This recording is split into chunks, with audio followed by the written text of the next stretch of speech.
You're about to watch part 2 of Chasing the Shot, Ricketts Glen State Park, Waterfall Heaven. If you haven't seen part 1, I encourage you to go check that out. I have a card for you up above, but this is going to be part 2, and it's going to be focused on the photography.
Yeah.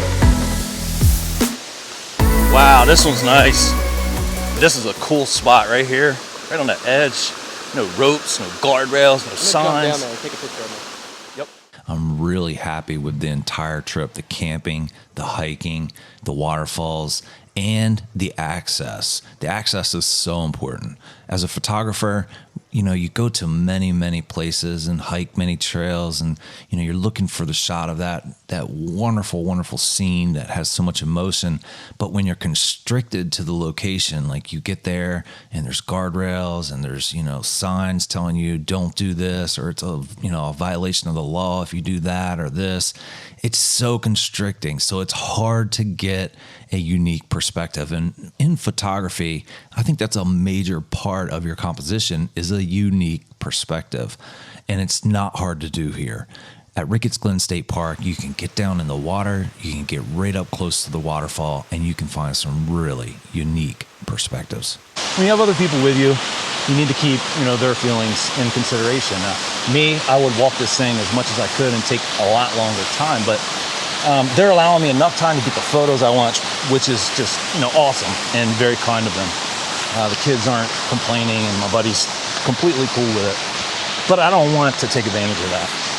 Photography on a hike like this can give you tunnel vision, and tunnel vision takes you out of the moment, so you don't get to experience it except for through the lens. But it can also make the people that are with you impatient and not want to come back with you again. So always important to take those things into consideration.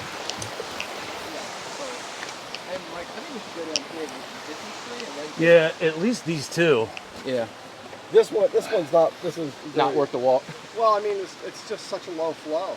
Yeah. The day is just. I've heard, or I've seen pictures that these two are pretty decent waterfalls. Yes, those were pretty decent. So we'll go. I think that's a good idea. So this is waters meet. This is where the two streams come together.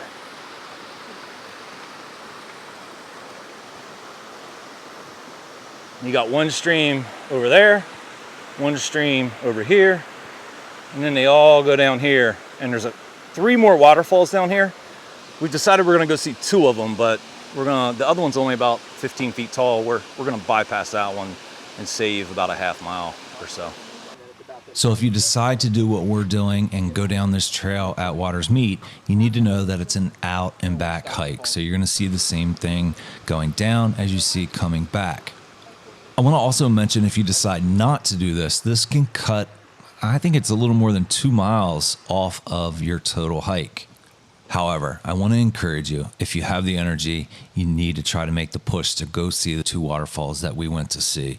They are absolutely wonderful. They're great for photography, and they're just great to be there in the moment and look at and feel the power.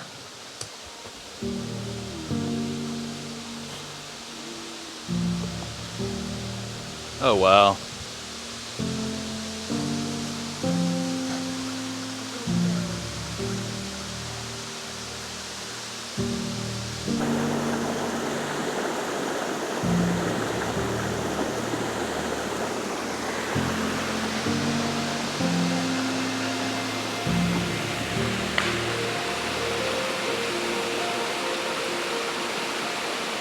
the waterfalls. That's my zen. That's my, you know, that's where my stress just disappears. So we're to the second waterfall on that leg that breaks down, and I don't think we're gonna go to the third one. So this is gonna be the last one we do, and then we're gonna go back up the other side of the loop. This one looks like a really nice waterfall.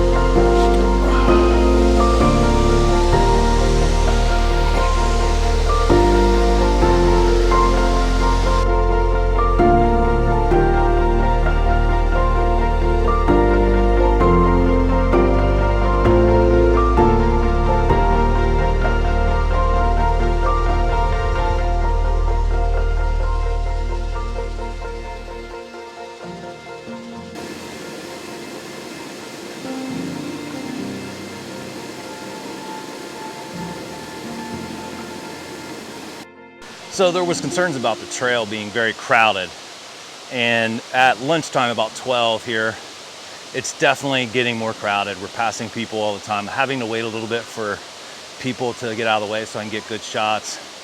But still, the end of September, it's really not a big deal yet. So I don't really see where it's you know, very problematic. Like I was reading, it was going to be like wonderful experience.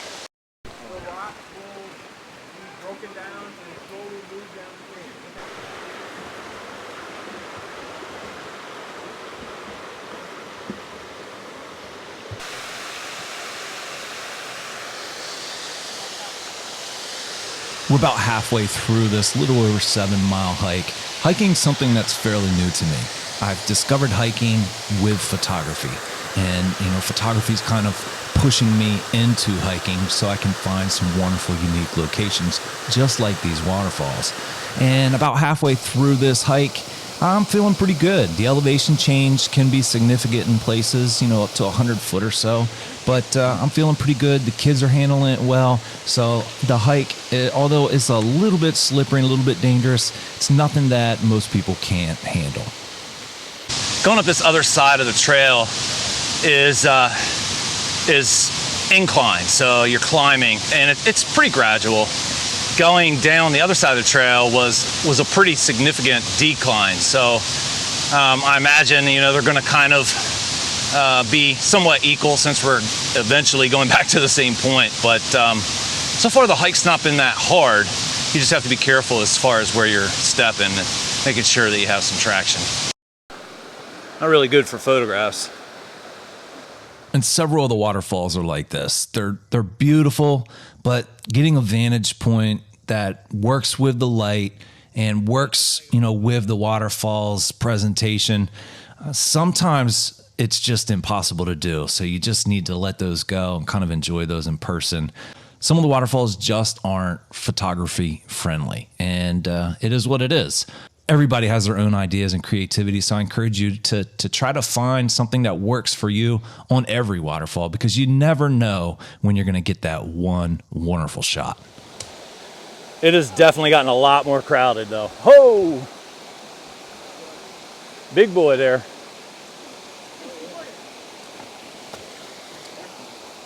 This one's 60 feet. We've only got about, I think, 5 left, but this is definitely in the top 3, top 4. It's just, it has a perfect setting for pictures. And even with a lot of people roaming around it, you can find a good vantage point. You know, with it as busy as it is today, I'm sure it gets way busier than this. But beautiful, beautiful waterfall.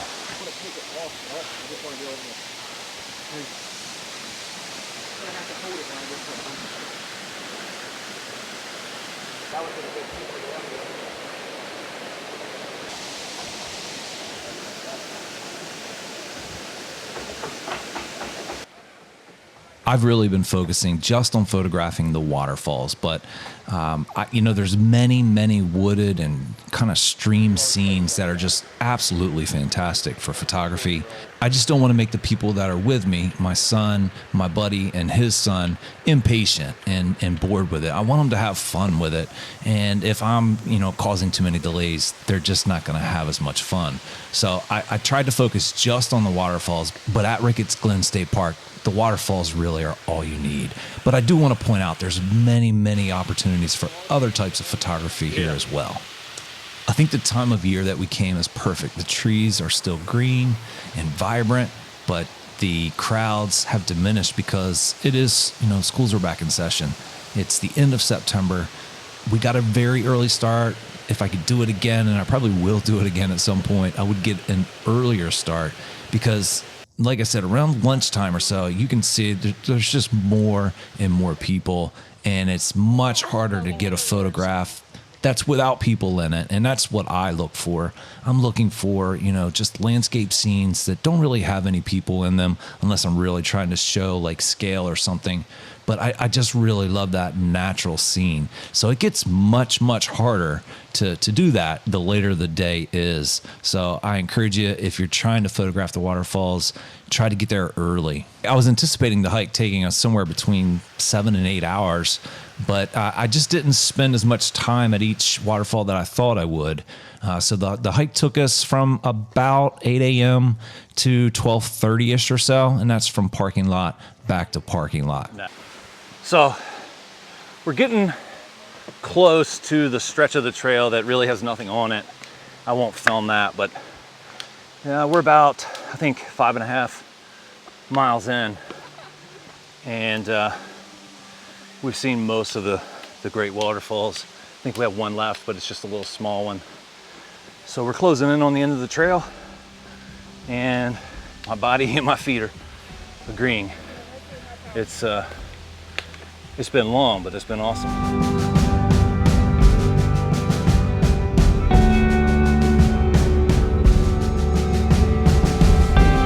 It's a really fascinating hike. It was a great trip for us.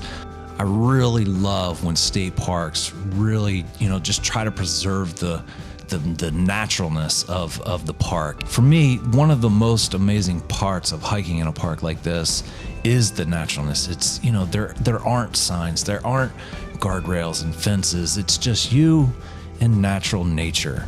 I love that they're able to preserve that here at Ricketts Glen State Park because it makes it so much nicer when you're chasing the shot.